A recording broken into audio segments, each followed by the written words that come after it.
Selamat datang di tutorial pelaporan pajak dengan formulir 1770S melalui e-filing.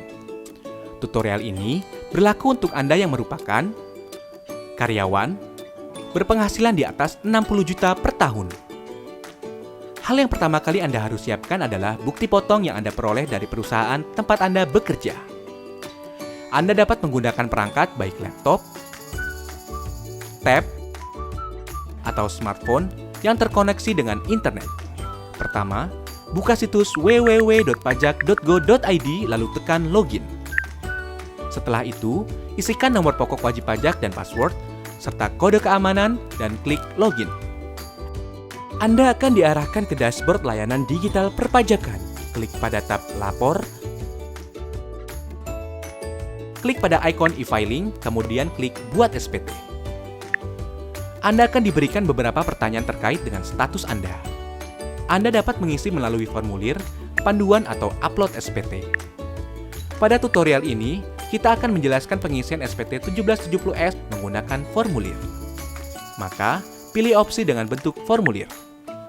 Tekan tombol SPT 1770S dengan formulir.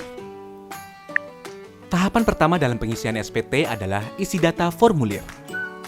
Isi tahun pajak, isi status SPT normal. Pembetulan hanya dipilih jika Anda menemukan kesalahan pada SPT tahunan yang sudah Anda laporkan sebelumnya. Lalu klik langkah selanjutnya. Sistem akan mendeteksi secara otomatis apabila ada data pembayaran pajak dari pihak ketiga. Gunakan data pembayaran tersebut untuk pengisian SPT dengan tekan Iya. Bila tidak, Anda dapat menggunakan formulir bukti potong sebagai acuan pengisian SPT. Pada lampiran 2, pada bagian A, isikan data penghasilan final. Pastikan data penghasilan final yang terekam telah sesuai dengan bukti potong yang Anda terima. Jika ada bukti potong yang belum terinput, klik tambah. Pilih sumber penghasilan, isikan nilai penghasilan bruto dan PPh terutang. Anda juga dapat mengubah atau menghapus data yang Anda rekam bila terjadi kesalahan. Pada bagian B, isikan daftar harta yang Anda miliki pada akhir tahun. Data harta yang telah Anda input pada tahun sebelumnya dapat Anda tampilkan kembali melalui menu Harta pada SPT tahun lalu dan lakukan penyesuaian. Jika Anda ingin menambahkan data harta lainnya, klik Tambah. Pilih kode harta sesuai dengan jenis harta, isikan keterangan nama harta dan tahun perolehan. Pada kolom harga perolehan, cantumkan nilai pada saat Anda memperoleh harta. Ingat, saat memperoleh harta. Isikan deskripsi lebih lanjut pada kolom keterangan. Pada bagian C, isikan daftar utang pada akhir tahun. Data utang yang telah Anda input pada tahun sebelumnya dapat Anda tampilkan kembali melalui menu utang pada SPT tahun lalu dan lakukan penyesuaian.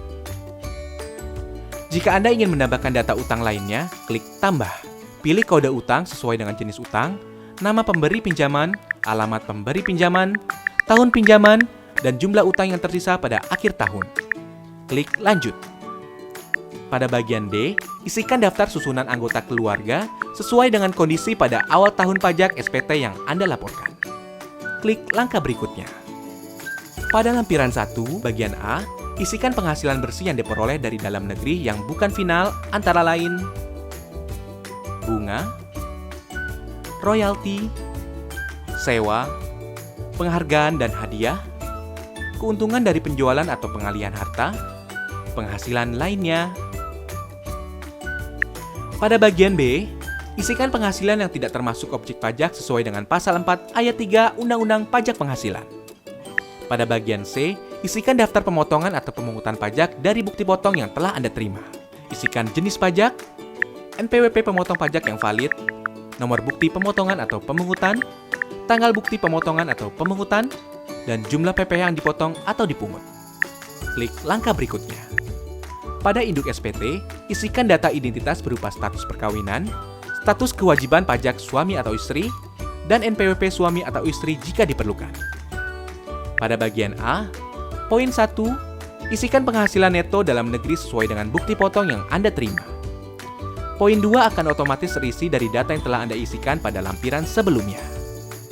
Pada poin 3, isikan penghasilan neto luar negeri. Pada poin 4, penghasilan neto akan dijumlahkan secara otomatis. Pada poin 5, isikan jumlah zakat yang Anda bayarkan kepada lembaga zakat yang telah disahkan oleh pemerintah. Poin 6 akan terisi otomatis. Pada bagian B, pilih status perkawinan dan isikan jumlah tanggungan sesuai dengan bukti foto. Maka, nilai penghasilan tidak kena pajak akan terisi secara otomatis. Bagian C hanya perlu diperhatikan bagi Anda yang memperoleh penghasilan dari luar negeri, dengan cara membaca ketentuan yang tertera pada petunjuk bagian C10. Bagian D poin 14 hanya perlu diisi apabila Anda pernah membayar angsuran PPh pasal 25. Lanjut ke bagian E. Anda akan mengetahui status SPT Anda apakah nihil, kurang bayar, atau lebih bayar. Jika SPT Anda nihil, Anda dapat melanjutkan pengisian pada poin F. Jika SPT Anda kurang bayar, Anda akan diberikan pertanyaan lanjutan. Jika Anda belum membayar, pilih belum dan Anda akan diarahkan untuk membuat e-billing terlebih dahulu. Bila Anda telah membayar, isikan data bukti pembayaran berupa jenis pembayaran, yaitu nomor transaksi penerima negara atau pemindah bukuan.